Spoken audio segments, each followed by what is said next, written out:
Hurling in the Shadow of the Rockies.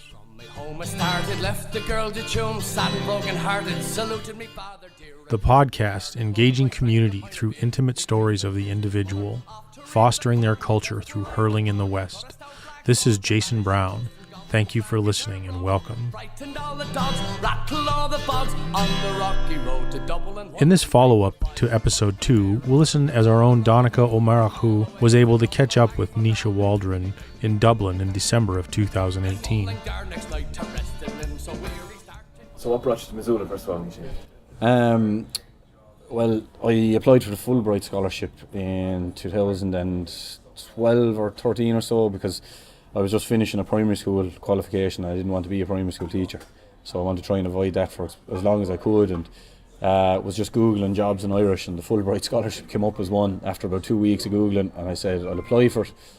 Took me a while to finish the application and all, but got there anyway and ended up receiving the award and getting the scholarship, and just got an email saying, yeah, congratulations, you're going to Montana. And that's how I ended up in Montana. Did you know anything about Montana before you went there? Not a thing, no. I remember I was sitting outside my house and I had I forgot my key, and I was sitting in the car outside the house and I was checking on the Wi-Fi on my phone, saw the email, read the email, I was delighted, absolutely delighted, buzzing. Next thing I read, and I goes, Montana? Had to go look it up on the map, on Google Maps is going, alright, Jesus, way up there. And just texted me mother and father anyway, and my father knew about Butte and Evel Knievel and stuff, so he kind of had an idea about it, but I hadn't a clue. Didn't know anything about it. Then started researching it and then realised that there was actually a massive kind of history of Irish people in Montana. So yeah, I was really looking forward to it, and the kind of Native American culture and cowboy culture and all that stuff was kind of something I'd be really into, and was really looking forward to it. Was that Irish connection very, did it stand out when you got there first from the people? Yeah, especially because like Trailer could be introducing you to most of the people he'd be introducing you to would have something to do with have an Irish connection of some kind with the Friends of Irish Studies or even with the Irish programme. So a lot of them would, and then kind of you started making your own connections who through them people, or maybe just out in like Sean Kelly's or something like that, and so like it kind of did surprise me how Irish the Irish people were like. And what was the biggest thing that stood out for you after you spent a week or two in place? The attitude of the people. That they kind of, they're fairly similar to Irish people, like where they enjoyed having a drink, but then also knew when work was work, kind of. So they were mad for going out and having a bit of crack, like, and having a bit of fun, but then knew then as well, like, look, we have to go to work now, and then that attitude kind of came across then with the hurling club too, like, so it was brilliant, like, it was. And obviously you're hurling at home, but what possessed you was to just start the team up in Missoula? Before I came over, like, I was researching the Irish history in the place, so I just assumed that there was a hurling team there, or that there'd be some kind of hurling team, because I knew there was a league in the area. The Cascade Hurling League was called at the time. But then when I was looking into it and Googling it, there was no hurling team in Montana, so I decided I wasn't going to go to Montana for a year and not play hurling. So decided I'd have to start a team, and talk to Trailock about it. He said there'd be a massive interest for it, and there was. And then with Brian Barry there as well, he was on an exchange from UCC on the Law and Irish programme, and he just happened to be hurling with Coola as well. He had transferred over. So there was two of us, so we were off to a good start anyway. And I used the Irish classes to recruit people, and he was living in the dorms, so he was like literally going around knocking on the doors in the dorm rooms, signing people up.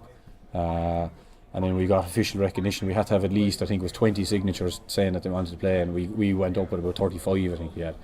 And remember our first training, we had probably, I think it was 8 people, and then the second training we had 24. So we needed hurls quickly, because we only had 4 and they were all mine.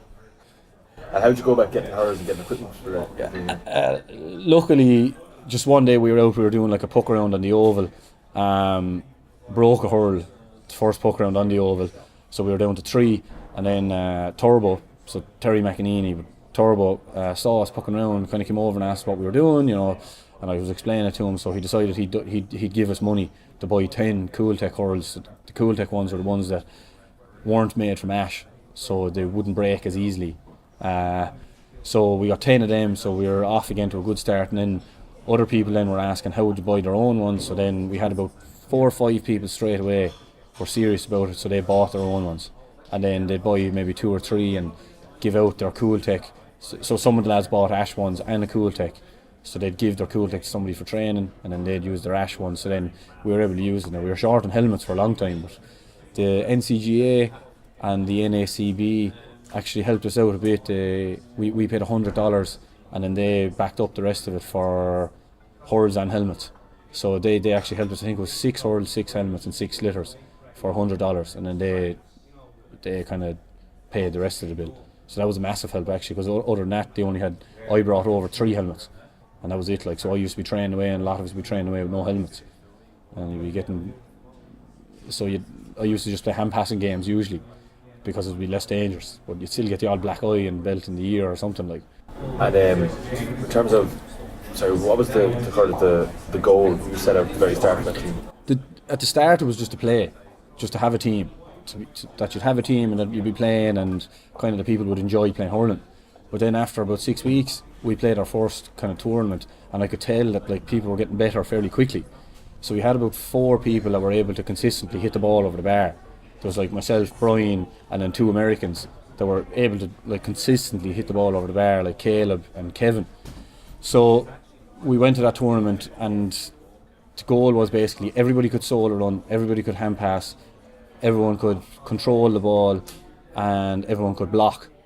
So the job was basically for 90% of the team was to keep the ball away from your player and then hand pass it to the people who could score. So that was what we did. And after that first tournament then, we kind of, myself and Brian and a lot of the other players as well, we recognised that this team was better than what we originally, we came on leaps and bounds. It was unbelievable. So by Christmas we decided, no, look, you know what, we're going to push this now for New York. We're going to go to New York, we're going to compete in the national championship, and not only compete, try and win the thing. And then, you know, it just snowballed from there. Like, more people came onto the team, and we were really lucky that we got all these really competitive athletes. It wasn't just people that kind of were turning up and just kind of going, oh, this is a recreational cool thing I can do. We were getting high level athletes, like people that had, you know, wrestled collegiately, you know, played soccer maybe at a really high level, played lacrosse, hockey, baseball, American football at fairly high levels, people who boxed at a high level. You know, Caleb even as well was a professional bullfighter. So you were getting people who were really, really serious about wanting to be good. It wasn't just that they were there, they wanted to be good at the game. And could you see any similarities between the team you had preparing for the national championships, the players, and the players in Ireland with the team back in Holland? Yeah, a lot of similarities. Like, people were really, really driven. Like, that was that's the main thing you need, is like that people are driven to do it. Like, you know, there wouldn't be, maybe because a lot of them picked it up, the hand speed wasn't the same, but the attitude of all of our players was probably better than most of the lads I had played with before that. That not only were they training, but they were practicing on their own outside of training. Like, I played an awful lot of lads, the only hurling they'd be doing would be the 2 hours a week up in the field with the team, and then even at that, some of them would only turn up every second one. Whereas these lads, we had them out, remember, for a period of time after Christmas, we were training Tuesday, Wednesday, Thursday and Sunday, and everybody would be there. So we do like a full training session Tuesday, just skills, kind of poking around and shooting over the bar. Wednesday, full training session Thursday, and then a match between ourselves on the Sunday. And so the attitude from straight away was actually better than most of the people I played with up until that point. But yeah, there was a lot of similarities as well. Like, when you come from a senior club, like I was coming from Ballygunner, like, where the attitude was like real high level. Like, people were serious about it, people were driven, and the Americans were the same, or even some of them were even kind of more extreme about it. Like, you know, so it was brilliant. Like, you were starting from a really good spot, and then they picked it up because they had the hand-eye coordination from other games, from baseball, hockey or lacrosse. A lot of that skill translated into hurling, and then we just had to develop their hand, you know, their hand speed, their hand skill, with hand passing especially, you know, being able to change the hurl from one hand to the other, you know, changing direction of the hand pass, striking off their left, striking off the right, which was completely alien to a lot of them. But, you know, because of their good attitude, because of their work rate, because of their commitment, just basically they were able to push it on. Like, And in terms of like raising money to go to all these tournaments, how do you go about doing that? yeah, we had a load of different ideas. We sold jerseys, T-shirts, we did fundraisers, and then just donations. But the biggest kind of money spinner we got was the bingo and Sean Kelly's, and then the jerseys that we used to sell. And then like a lot of donations because of the Irish American kind of community in the place, and then the players' families actually as well. A lot of them, they knew how serious we were taking it. See, was the thing. So they would donate money, like they would constantly donate money, like hundreds and thousands of dollars like came in from donations, and then from jersey sales. Like we were, I would say, we probably made at least $7,000 selling jerseys, and then so that paid for helmets, it paid for hurls, paid for travel, paid for you know petrol, hotel rooms, all this kind of stuff that we needed, like to be. Because I mean, at the end of the day, we were all college students. Like you were lucky if you could get, $40, $50 a go off people. Like, and I didn't want that. Like, because even here, like I always kind of felt the players shouldn't have to bear the brunt of that. So I was doing my best, and with Brian as well, and with Sheila, we were doing our best running the bingo. The three of us used to run the bingo. Sheila was the other girl that was on the Fulbright with me, and we used to run the bingo, and just we had great crack doing it, and we wanted to take the brunt of that off the players, and we used them different aspects of fundraising to help with the trip, especially the New York trip. And you've been back a couple of times since. Have you see any positives or development of the team since then, since you were there first? Yeah, big time, because there's two solid teams there now, where there's a good solid core of a club team and also the university team. And I mean, like now, like I wouldn't have really dreamed of it there 5 years ago. Now the club is over 5 years old now, and they've been to 5 national championship games. Like so every year they've gone to the national championships, they've been in the final, winning 4. It's insane. Like it's something I didn't think would have happened after the first year. I just wanted to, like, at the time I remember thinking, God, in 5 years' time, if there was a team, something has really been achieved here, and it has. Because a lot of the best thing about it is it's not kind of Fulbright driven anymore. It's kind of people that are living in the area. They're the ones that are driving it, and that was kind of what you really would have set out to do, is that the people in the area grabbed it and pushed it, and they did. And I mean, the development again, like some of the players are barely recognisable how good they are now compared to they were when they were starting out. There's a lot of them you would have thought have been hurling for years, whereas like some of the fellas there, the longest they've been hurling is 5 years.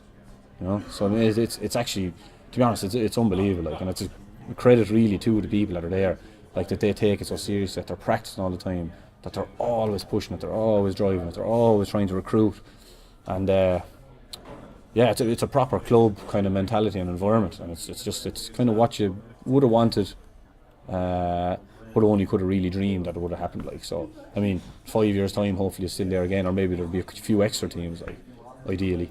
And in 5 years' time, if you ask you what would you set out another goal for the club in say 5 years, 10 years' time, what would that be? 5 years' time, I would love if there was a Montana State Championship, where the teams would only have to travel 2 or 3 hours at the most, so that you could have a really good proper weekend tournament, and then maybe invite teams down from Canada and have like a really good team, and then some of the teams that are in the league as well. But that's the main problem, is that the travel is so long.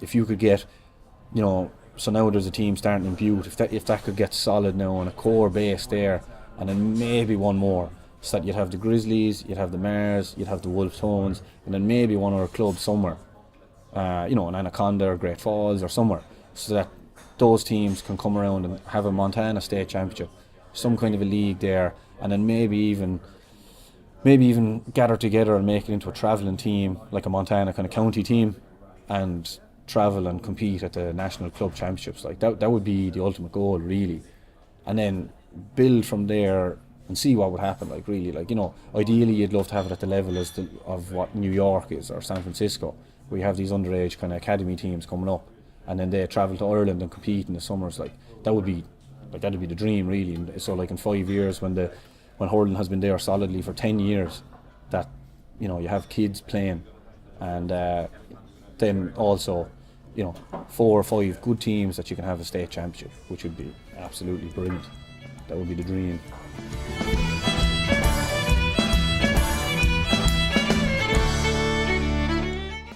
All right, we'd really like to thank Donncha and Naoise for taking the time to share their conversation with us and with you. We'd also like to take this opportunity to send a big thanks and a shout out to the Blaggards. Music is such an important part of any culture, and we feel honored to be able to use theirs as a common thread in the fabric of what we're doing. We also want to thank all of the people who have listened to the podcast so far and who have supported us through our social media. This community wouldn't be possible without your help and the help from those of you who have contributed financially by becoming patrons and donors. Stay tuned as we'll have another episode out in a little more than a week. Thank you again for listening and for your support.